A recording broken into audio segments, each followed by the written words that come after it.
নমস্কার বন্ধুরা, সীমাস কিচেনে আপনাদের স্বাগত। আশা করি আপনারা সবাই ভালো আছেন। আজকে আমি বেগুনের সম্পূর্ণ নতুন ধরনের একটা রেসিপি শেয়ার করব। এই রেসিপিটার নাম আমি জানি না, তবে আপনারা কমেন্ট করে জানাবেন যে নাম কি হওয়া উচিত। তো আসুন এই রেসিপিটা আপনাদের সঙ্গে শেয়ার করি।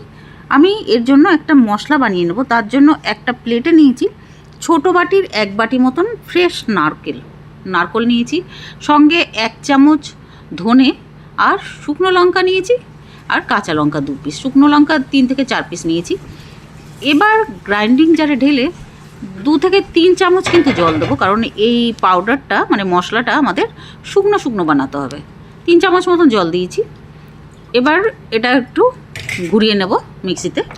দেখুন এখনও ভালো মতন হয়নি, তাই চামচ দিয়ে এটাকে নাড়িয়ে আবার আমি একটু চালিয়ে নেব।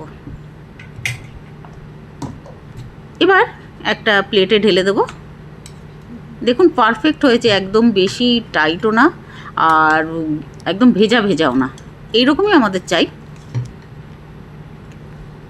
এবার একটা প্লেটে শিফট করার পরে এর মধ্যে আমি দিয়ে দেবো নুন, স্বাদ মতো নুন দিয়ে দেবো।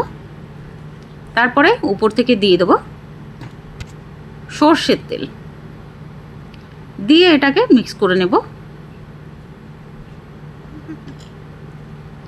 আমি এতটা এই বেগুনের এই 3টে বেগুন আছে, পুরোটা আমার লাগবে না, তাই আমি হাফ অংশ আমি রেখে দেবো এই পাউডারের মানে পেস্টের, যাতে অন্য কোনো সবজিতে ইউজ করতে পারি। বেগুনগুলোকে সবার আগে ধুয়ে তারপরে একটু শুকিয়ে নিয়েছি, মানে টাওয়েল দিয়ে অথবা রুমাল দিয়ে মুছে নিয়েছি।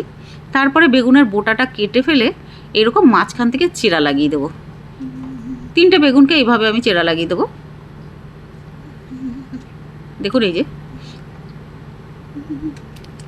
এবার এই যে বেগুনে তো সবার আগে আমি এবার নুন লাগিয়ে রেখে দেবো। নুন দিয়ে একটু ভালো করে মাখিয়ে রেখে দেবো। বন্ধুরা এটা খেতে দারুণ লেগেছে, একবার অবশ্যই বানাবেন।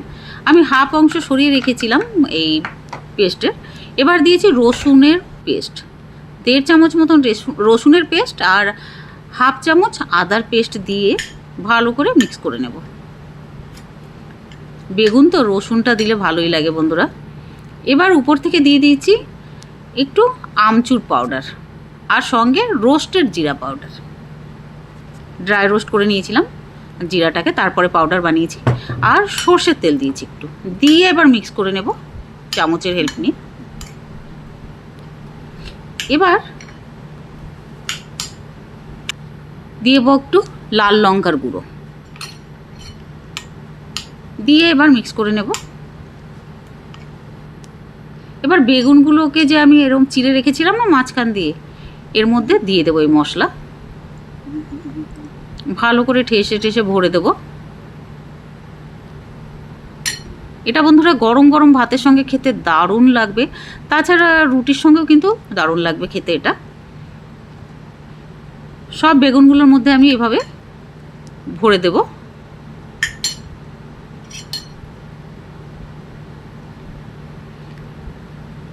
এক এক করে সব বেগুনে আমি এভাবে ভরে দিয়েছি বন্ধুরা। দেখুন একদম ভরে তারপরে চেপে দেব। বেশ অনেকটা করে ভরেছি যাতে ভাত মাখানো যায় অনেকটা। এবার এই বেগুনগুলোর উপরে কিন্তু সর্ষের তেল দিয়ে দেবো, উপর থেকে কোট করে দেবো।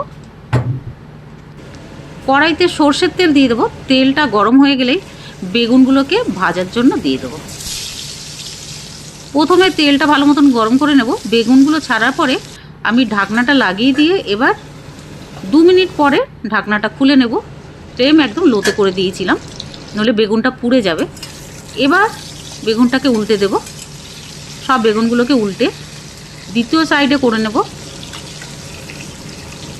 আমি কিন্তু লো ফ্লেমে করব বন্ধুরা। উপর থেকে কাঁচা লঙ্কা দিয়ে দেবো, চেরা কাঁচা লঙ্কা মাঝখান দিয়ে। এবার এই যে একটু মশলাটা বেঁচে ছিল না, মশলাটা দিয়ে দেবো এর উপরে। একদম শুকনো হলে তো বন্ধুরা ভাত মাখিয়ে খাওয়া যাবে না, তাই মশলা দিয়ে দিয়েছি। আর একটু জল দিয়ে দেবো এই প্লেটের মধ্যে, কারণ মশলা লেগেছিল প্লেটে, সেই জল দিয়ে দিয়েছি ধুয়ে। এবার দেখুন ঢাকনা কিন্তু আমি আর এখন লাগাইনি, ধনে পাতা দিয়ে দিয়েছি উপর থেকে, আর একটু চিনি দিয়ে দেবো। বেগুনে একটু যদি মিষ্টি মিষ্টি ভাবটা হয় না, খেতে কিন্তু ভালো লাগে। তবে এটা অপশনাল, তবে দিলে কিন্তু দারুণ লাগবে বন্ধুরা।